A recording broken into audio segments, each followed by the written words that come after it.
नमस्कार दोस्तों, स्वागत है आपका एग्जाम सोच यूट्यूब चैनल पर। दोस्तों, आज के इस वीडियो में हम पिछले 12 महीने का करंट अफेयर करेंगे। करंट अफेयर के सभी चुनिंदा प्रश्न जो आपके एग्जाम पॉइंट ऑफ व्यू से महत्वपूर्ण हैं, उन सभी प्रश्नों को करेंगे।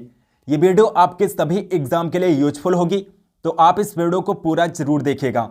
चलिए फिर आज के इस वीडियो को शुरू करते हैं। दोस्तों, आज का पहला क्वेश्चन है, किस देश ने दुनिया के सबसे बड़े प्रायोगिक परमाणु फ्यूजन रिएक्टर JT60SA का अनावरण किया है? JT60SA का अनावरण किया है जापान ने। जापान ने दुनिया के सबसे बड़े परमाणु फ्यूजन रिएक्टर JT60SA का अनावरण किया है। इसे यूरोपीय यूनियन और जापान ने मिलकर बनाया है। JT60SA नामक ये विशाल मशीन टोक्यो के उत्तर में नाका में एक हैंगर में स्थापित की गई है। JT60SA 6 मंजिला ऊंचा टोकामक 200 मिलियन यानी कि 20 करोड़ डिग्री सेल्सियस तक गर्म किए गए प्लाज्मा को रखने और नियंत्रित करने के लिए डिजाइन किया गया है। नेक्स्ट क्वेश्चन है, डिजिटल समाधान साझा करने के लिए भारत और किस देश के बीच समझौता ज्ञापन को मंजूरी दी गई है? भारत और तंजानिया को मंजूरी दी गई है। भारत और तंजानिया के बीच समझौता ज्ञापन पर मंजूरी दी गई है डिजिटल समाधान साझा करने के लिए। इस समझौता ज्ञापन का उद्देश्य दोनों देशों की डिजिटल पहल के कार्यान्वयन में सहयोग व अनुभवों के आदान प्रदान तथा डिजिटल प्रौद्योगिकी आधारित समाधानों को बढ़ावा देना है। डिजिटल पब्लिक इंफ्रास्ट्रक्चर DPI के क्षेत्र में G2G और B2B स्तर पर द्विपक्षीय सहयोग बढ़ाया जाएगा। नेक्स्ट क्वेश्चन, किसने सतत प्रबंधन के लिए वन प्रमाणन योजना शुरू की है? वन प्रमाणन योजना की शुरुआत इंडिया ने की है। भारत ने वन प्रमाणन योजना की शुरुआत की है।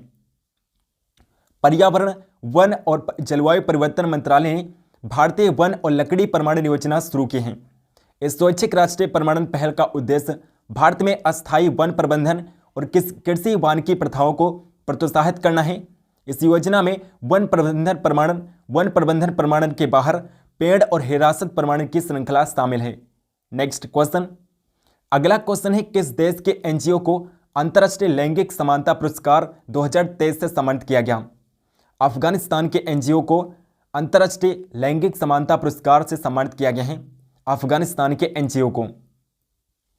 फिनलैंड में अफगानिस्तान के एक NGO को अंतर्राष्ट्रीय लैंगिक समानता पुरस्कार 2023 से सम्मानित किया गया है। ये NGO अफगानिस्तान में महिलाओं के अधिकारों को बढ़ावा देने के साथ उनके अधिकारों की रक्षा करता है। अफगानिस्तान की बात करेंगे तो अफगानिस्तान की राजधानी यानी कि कैपिटल है काबुल और अफगानिस्तान की मुद्रा है अफगानी मुद्रा। अफगानिस्तान की मुद्रा है। नेक्स्ट क्वेश्चन, राजस्थान के नए मुख्यमंत्री कौन बने हैं? राजस्थान के नए मुख्यमंत्री दोस्तों भजनलाल शर्मा बने हैं। इनका फोटो भी आप देख सकते हैं। भजनलाल शर्मा को राजस्थान का नया मुख्यमंत्री बनाया गया है। भजनलाल शर्मा जो राजस्थान के नए मुख्यमंत्री हैं, ये BJP पार्टी से हैं और भजनलाल शर्मा राजस्थान के 14वें मुख्यमंत्री बने हैं। राजस्थान की राजधानी जयपुर है और वर्तमान में राजस्थान के गवर्नर कलराज मिश्र हैं। कलराज मिश्रा वर्तमान में राजस्थान के गवर्नर राज्यपाल हैं। नेक्स्ट क्वेश्चन, द्विपक्षीय सैन्य अभ्यास बिनबैक्स 2023 किन दो देशों की सेना के बीच आयोजित हुआ है? तो बिनबैक्स 2023 किन दो देशों के बीच आयोजित किया गया है? भारत और वियतनाम के बीच आयोजित किया गया है। भारत और वियतनाम के बीच बिनबैक्स 2023 का आयोजन किया गया है। नाम से ही पता चल रहा है, बी से वियतनाम हो जाएगा और बी से भारत हो जाएगा, तो नाम से ही आप याद रख सकते हैं। भारत और वियतनाम के बीच बिनबैक्स 2023 का आयोजन किया गया है। नेक्स्ट क्वेश्चन है, पोलैंड के नए प्रधानमंत्री कौन बने हैं? पोलैंड के नए प्रधानमंत्री डोनाल्ड टस्क बने हैं। डोनाल्ड टस्क को पोलैंड का नया प्रधानमंत्री बनाया गया है। पोलैंड यूरोपीय महाद्वीप में स्थित एक देश है। पोलैंड की राजधानी वार्सा है। वर्तमान में राष्ट्रपति हैं पोलैंड के आंद्रेज डूडा और मुद्रा है पोलैंड की पॉलिश जलाटी। पॉलिश जलाटी पोलैंड की मुद्रा है। नेक्स्ट क्वेश्चन, सियाचिन ग्लेशियर पर महिला मेडिकल ऑफिसर के रूप में नियुक्त होने वाली पहली महिला कौन बनी है? कैप्टन फातिमा वसीम बनी हैं। कैप्टन फातिमा वसीम को सियाचिन ग्लेशियर पर पोस्ट किया गया है। कैप्टन फातिमा वसीम की पोस्टिंग 15,200 फीट की ऊंचाई पर होगी। वे फायर एंड क्यूरी कोर की कैप्टन हैं। फायर एंड क्यूरी कोर्स को आधिकारिक तौर पर 14वां कोर्स भी कहा जाता है। इसका हेडक्वार्टर लेह में स्थित है। इनकी तैनाती चीन पाकिस्तान की सीमाओं पर होती है। साथ ही ये सियाचिन ग्लेशियर की रक्षा करते हैं।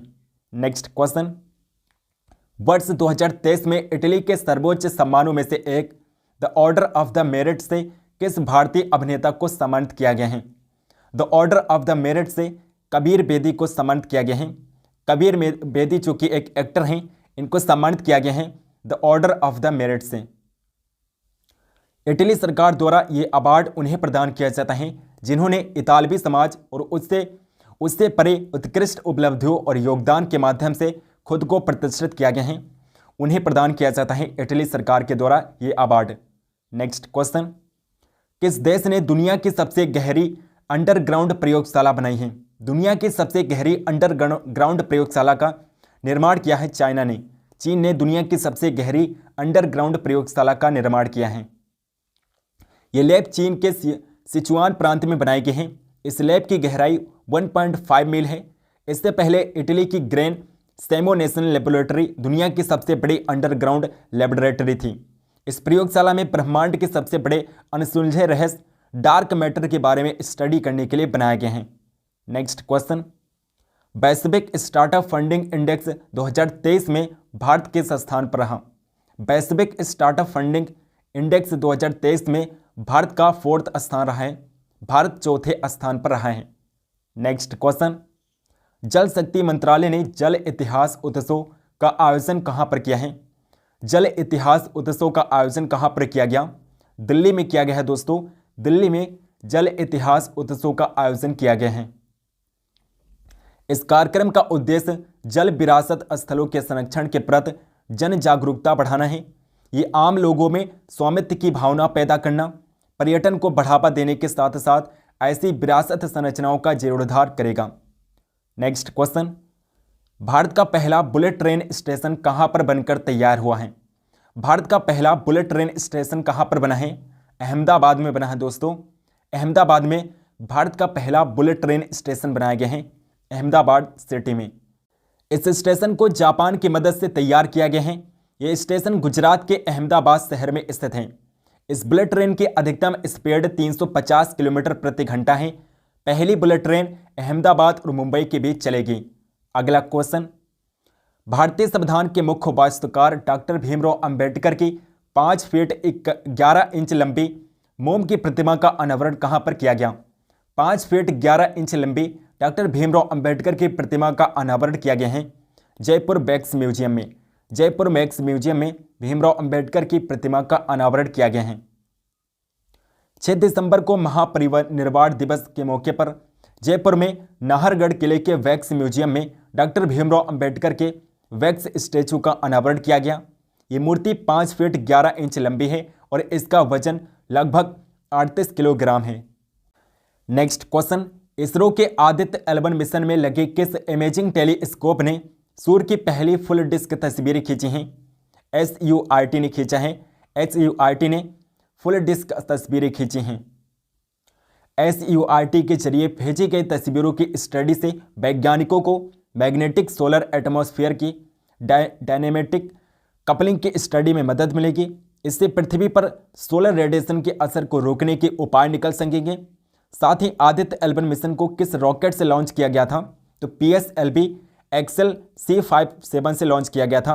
PSLV XL C57 से लॉन्च किया गया था आदित्य L1 मिशन को। नेक्स्ट क्वेश्चन, भारतीय वानिकी अनुसंधान और शिक्षा परिषद ICFRE की पहली महिला महानिदेशक कौन बनी है? कंचन देवी पहली महिला महानिदेशक बनी है, कंचन देवी। ICFRE के फुल फॉर्म की बात करेंगे तो Indian council of forestry research and education इसका फुल फॉर्म होता है और स्थापना इसकी 1986 में की गई थी। इसका मुख्यालय हेडक्वार्टर कहाँ पर है?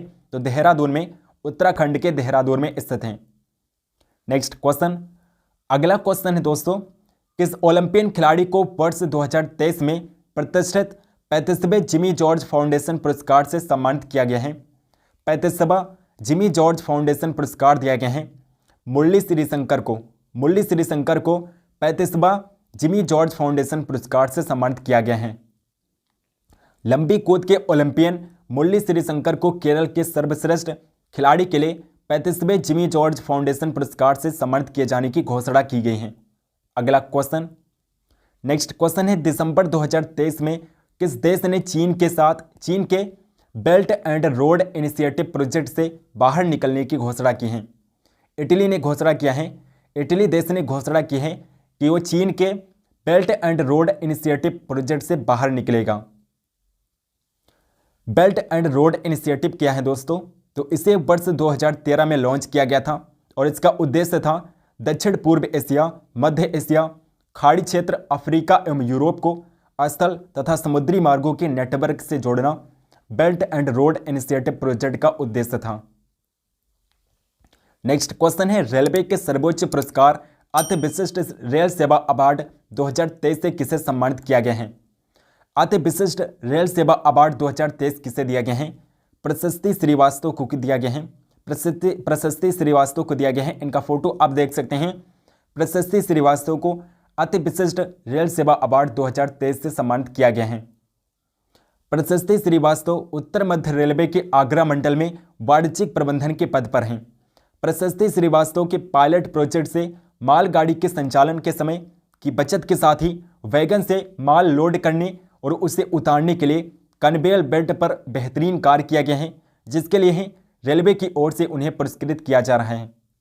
नेक्स्ट क्वेश्चन, जलवायु परिवर्तन प्रदर्शन सूचकांक 2024 में भारत किस स्थान पर रहा? जलवायु परिवर्तन प्रदर्शन सूचकांक 2024 में भारत का स्थान रहा है 7वें नंबर पर रहा है भारत जलवायु परिवर्तन प्रदर्शन सूचकांक में। दुबई में आयोजित वैश्विक जलवायु वार्ता COP28 के दौरान जलवायु परिवर्तन प्रदर्शन सूची जारी हुई। इस सूची में 70.25 अंकों के साथ भारत ने एक पायदान की बढ़ोतरी की है। भारत पिछली बार जलवायु परिवर्तन प्रदर्शन सूचकांक में 8वें स्थान पर था। इस बार सूची में पहले 3 स्थानों के लिए कोई भी देश उपयुक्त नहीं पाया गया है। इस साल सूचकांक में 75.59 अंकों के साथ डेनमार्क चौथे स्थान पर है। एस्टोनिया 72.07 अंकों के साथ 5वें स्थान पर, जबकि 70.7 अंकों के साथ फिलीपींस 6ठे स्थान पर रहा है और 7वें स्थान पर अपना भारत देश रहा है। इसे जारी कौन करता है? तो German watch, new climate institute और क्लाइमेट एक्शन नेटवर्क इंटरनेशनल इसे जारी करता है। नेक्स्ट क्वेश्चन, केंद्रीय कृषि मंत्री का अतिरिक्त प्रभार किसने सौंपा? केंद्रीय कृषि मंत्री का अतिरिक्त प्रभाव किसे सौंपा गया है? अर्जुन मुंडा को सौंपा गया है। अर्जुन मुंडा को केंद्रीय कृषि मंत्री का अतिरिक्त प्रभार सौंपा गया है। केंद्रीय मंत्री नरेंद्र सिंह तोमर के इस्तीफे के बाद जनजातीय कार्य मंत्री अर्जुन मुंडा को कृषि मंत्रालय का अतिरिक्त प्रभार सौंपा गया है। नेक्स्ट क्वेश्चन, छत्तीसगढ़ के नए मुख्यमंत्री कौन बने हैं?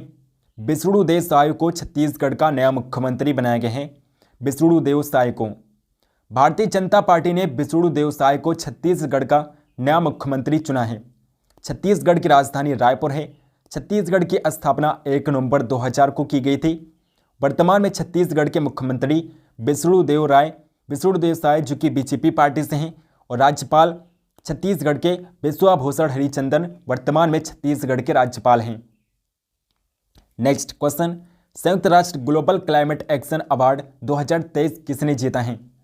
मिशेल जराटे पोलोमेक ने, जो कि मैक्सिको के हैं, और सेबेस्टियन मबोरा जो कि केनिया देश के हैं। इन दोनों लोगों ने संयुक्त राष्ट्र ग्लोबल क्लाइमेट एक्शन अवार्ड 2023 को जीता है। तो ऑप्शन नंबर सी, उपरोक्त दोनों इस क्वेश्चन का करेक्ट आंसर हो जाएगा। Option number C. Next question, Bharat का पहला artificial intelligence AI school Shantigiri Vidya Bhavan कहाँ पर खोला गया? भारत का पहला AI स्कूल कहाँ पर खोला गया? तिरुवनंतपुरम में खोला गया है दोस्तों। केरल के तिरुवनंतपुरम में पहला artificial intelligence school Shantigiri Vidya भवन को खोला गया है। इसका उद्घाटन पूर्व राष्ट्रपति रामनाथ कोविंद ने किया था। ये school AI learning engine America और वैदिक ए स्कूल के सहयोग से शुरू हुआ है। AI स्कूल क्या होता है? तो भारत के पहले AI स्कूल को बच्चों को पढ़ाने में आर्टिफिशियल इंटेलिजेंस की मदद की जाएगी। यानी कि AI स्कूल जो हैं इनमें आर्टिफिशियल इंटेलिजेंस की हेल्प से पढ़ाई की जाएगी, स्टडी करवाई जाएगी। नेक्स्ट क्वेश्चन, भारतीय मूल की किस महिला उपन्यासकार को सिंगापुर के सर्वोच्च कला पुरस्कार 2023 से सम्मानित किया गया है? तो सिंगापुर का सर्वोच्च कला पुरस्कार किसे दिया गया है? मीरा चंद को दिया गया है। मीरा चंद को सिंगापुर का सर्वोच्च कला पुरस्कार दिया गया है। मीराचंद को ये पुरस्कार कलात्मक उत्कृष्टता और देश की कला और संस्कृति की परिदृश्य को समृद्ध बनाने में उनके योगदान के लिए प्रदान किया गया है। मीराचंद के अलावा ये पुरस्कार सिंगापुर के उपन्यासकार सुचेन क्रिस्टीन लिम और मलय नृत्य के प्रसिद्ध कलाकार उस्मान अब्दुल हामिद को प्रदान किया गया है। नेक्स्ट क्वेश्चन, किस राज्य की लाकाडोंग हल्दी को भारतीय भौगोलिक संकेत GI टैग प्रदान किया गया है? तो लाकाडोंग हल्दी किस राज्य की है? मेघालय की है। मेघालय की लाकाडोंग हल्दी को GI टैग प्रदान किया गया है। किस प्रौद्योगिकी कंपनी ने अपना नया AI मॉडल जेमिनी लॉन्च किया है? तो जेमिनी किसका AI मॉडल है? गूगल का है दोस्तों, गूगल का AI मॉडल है जेमिनी। जेमिनी AI को यूजर्स और उनकी ज़रूरत के आधार पर 3 वेरिएंट में उपलब्ध कराया जाएगा। पहला अल्ट्रा होगा जो हाई कॉम्प्लेक्स टास्क कंप्लीट कर सकेगा। इसके अलावा प्रो और नैनो हैं। शुरुआत में ये अंग्रेजी भाषा में उपलब्ध होगा और 170 से अधिक देशों में इसे यूज किया जा सकता है। नेक्स्ट क्वेश्चन, मिजोरम के नए मुख्यमंत्री CM कौन बने हैं? लाल दुहोमा को मिजोरम का नया मुख्यमंत्री बनाया गया है। जोरम पीपल्स मूवमेंट JPM के नेता लाल दुहोमा ने मिजोरम के नए मुख्यमंत्री के रूप में शपथ ली है। मिजोरम राज्य की स्थापना 20 फरवरी 1987 को की गई थी। मिजोरम की राजधानी आइजोल है और वर्तमान में मिजोरम के राज्यपाल गवर्नर डॉक्टर हरिबाबू कंभनपति वर्तमान में मिजोरम के राज्यपाल हैं। लोकसभा सीटों की संख्या 1 है, राज्यसभा सीटें 1 हैं और विधानसभा सीटों की संख्या 40 है मिजोरम राज्य में। नेक्स्ट क्वेश्चन, टाइम मैगजीन ने वर्ष 2023 के लिए पर्सन ऑफ द ईयर किसे नामित किया है? पर्सन ऑफ द ईयर किसे नामित किया है 2023 में? टाइम मैगजीन ने 2023 का person of the year Taylor Swift को नामित किया गया है। टेलर स्विफ्ट को 2023 का पर्सन ऑफ द ईयर नामित किया गया है। अमेरिका की मशहूर सिंगर टेलर स्विफ्ट को 2023 के लिए टाइम मैगजीन का पर्सन ऑफ द ईयर नामित किया गया है। Time person of the year का पुरस्कार किसी ऐसे कार्यक्रम या व्यक्ति को दिया जाता है जिसका पिछले 12 महीने में वैश्विक आयोजनों पर सबसे अधिक प्रभाव रहा हो। नेक्स्ट क्वेश्चन, रेलवे सुरक्षा बल RPFS ने बच्चों को तस्करों से बचाने के लिए कौन सा ऑपरेशन शुरू किया है? ऑपरेशन नन्हे फरिश्ते को शुरू किया है। ऑपरेशन नन्हे फरिश्तों को शुरू किया है RPFS ने। RPFS की स्थापना हुई थी 2 जुलाई 1872 को और RPFS का मुख्यालय नई दिल्ली में है। वर्तमान में RPFS के महानिदेशक मनोज यादव हैं। Next question, COP20 world climate action summit के दौरान leadership group for industry transition यानी कि लीड IT 2.0 पोर्टल किसने लॉन्च किया है? स्वीडन और भारत ने मिलकर लॉन्च किया है। स्वीडन और भारत ने लीड IT 2.0 पोर्टल को लॉन्च किया है। तो ऑप्शन नंबर C, A और B इस क्वेश्चन का करेक्ट आंसर हो जाएगा। लीड 2.0 पोर्टल का उद्देश्य ग्लोबल साउथ को क्लाइमेट चेंज की चुनौती से निजात दिलाना है। लीड की शुरुआत वर्ष 2019 में हुई थी जिसमें 18 देश और 20 कंपनियां जुड़ी हैं।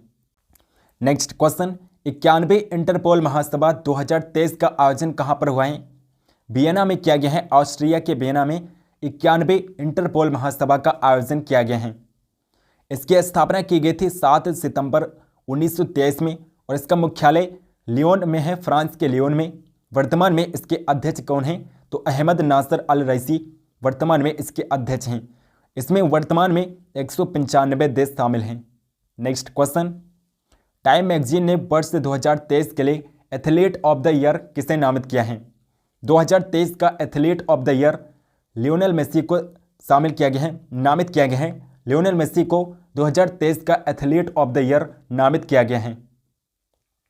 अर्जेंटीना के फुटबॉल खिलाड़ी लियोनेल मेसी को टाइम पत्रिका ने 2023 के लिए एथलीट ऑफ द ईयर नामित किया है।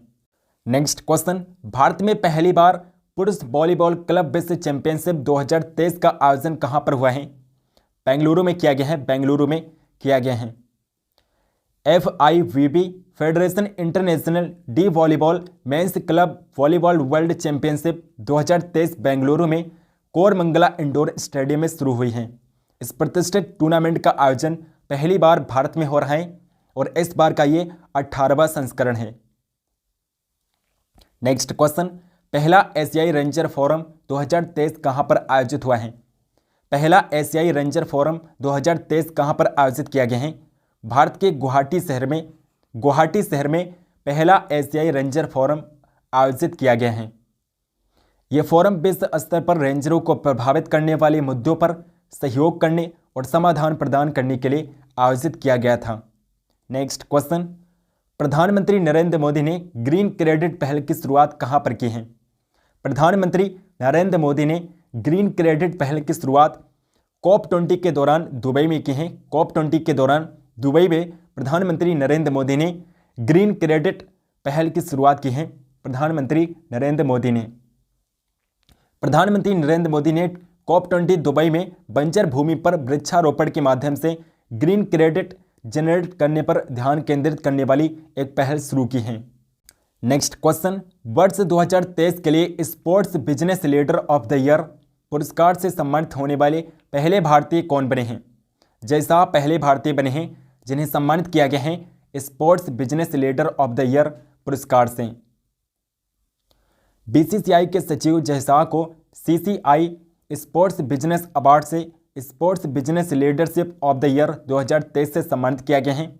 भारतीय खेल प्रशासन में जयशाह ये सम्मान पाने वाले पहले व्यक्ति हैं। जयशाह वर्तमान में एशियन क्रिकेट काउंसिल के अध्यक्ष हैं। नेक्स्ट क्वेश्चन, यूनेस्को ने किस राज्य के पारंपरिक गरबा नृत्य को अपनी सांस्कृतिक विरासत सूची में शामिल किया है? गरबा दोस्तों गुजरात का लोक नृत्य है। गुजरात राज्य का लोक नृत्य है गरबा, और इसे यूनेस्को ने अपनी सांस्कृतिक विरासत सूची में शामिल किया है। दिसंबर 2023 में दक्षिण अफ्रीका देश बोत्सवाना में यूनेस्को की अंतर सरकारी समिति की 18वीं बैठक के दौरान गरबा नृत्य को यूनेस्को की सूची में शामिल करने की घोषणा की गई है। गरबा नृत्य यूनेस्को की सांस्कृतिक विरासत का दर्जा प्राप्त करने वाला भारत की 15वीं विरासत है। संयुक्त राष्ट्र शैक्षिक, वैज्ञानिक एवं सांस्कृतिक संगठन यानी कि यूनेस्को संयुक्त राष्ट्र की एक विशेष एजेंसी है और इसकी स्थापना की गई थी 16 नवंबर 1945 को यूनेस्को की स्थापना की गई थी। हेडक्वार्टर मुख्यालय की बात करें तो वर्तमान में पेरिस में इसका मुख्यालय स्थित है, फ्रांस की राजधानी पेरिस में। नेक्स्ट क्वेश्चन है, दुनिया के सबसे ऊंचे युद्ध क्षेत्र सियाचिन में तैनात होने वाली पहली महिला चिकित्सा अधिकारी कौन बनी है? सियाचिन में तैनात होने वाली पहली महिला चिकित्सा अधिकारी कौन बनी है? गीतिका कौल बनी है। गीतिका कौल पहली महिला चिकित्सा अधिकारी बनी है जिन्हें तैनात किया गया है सियाचिन में। सियाचिन ग्लेशियर हिमालय के पूर्वी काराकोरम रेंज में स्थित है जो पॉइंट NJ 9842 के उत्तर पूर्व में है। यहीं पर भारत और पाकिस्तान के बीच नियंत्रण सीमा रेखा है। और भारत और पाकिस्तान के बीच कौन सी सीमा रेखा है दोस्तों? भारत और पाकिस्तान के बीच रेड क्लिफ सीमा रेखा है। भारत और पाकिस्तान के बीच अगर पूछा जाए कौन सी सीमा रेखा है तो रेड क्लिफ रेखा है भारत और पाकिस्तान के बीच। नेक्स्ट क्वेश्चन, पहली बार फीफा अंडर-17 पुरुष विश्व कप 2023 का खिताब किसने जीता? फीफा अंडर-17 पुरुष विश्व कप 2023 का खिताब जीता है जर्मनी ने जीता है। और जर्मनी ने किसे हराकर जीता है? जर्मनी ने फाइनल में पेनाल्टी पर फ्रांस को हराकर ये खिताब जीता है। इसका आयोजन किया गया था इंडोनेशिया में और इस बार का ये 19वां संस्करण था। दोस्तों आई होप कि आपको ये वीडियो पसंद आई होगी। वीडियो पसंद है तो आप इस वीडियो को लाइक जरूर करिएगा और इस वीडियो को शेयर जरूर करिएगा। चैनल को सब्सक्राइब नहीं किया तो प्लीज़ चैनल को सब्सक्राइब करके बेल आइकन को ऑल पर क्लिक कर लीजिए ताकि हम जो भी वीडियो डालें उसके नोटिफिकेशन आप तक जरूर पहुँचें। कमेंट करके बताइए कि आपको ये वीडियो कैसी लगी। कमेंट सेक्शन में बताइए कि आपको इसका पार्ट 2 चाहिए, हम इसका नेक्स्ट पार्ट जरूर बनाएंगे। टेलीग्राम चैनल को ज्वाइन नहीं किया तो डिस्क्रिप्शन बॉक्स में लिंक मिल जाएगा, टेलीग्राम चैनल को जरूर ज्वाइन कर लीजिए। सो मिलते हैं नेक्स्ट वीडियो में, तब तक के लिए जय हिंद जय भारत।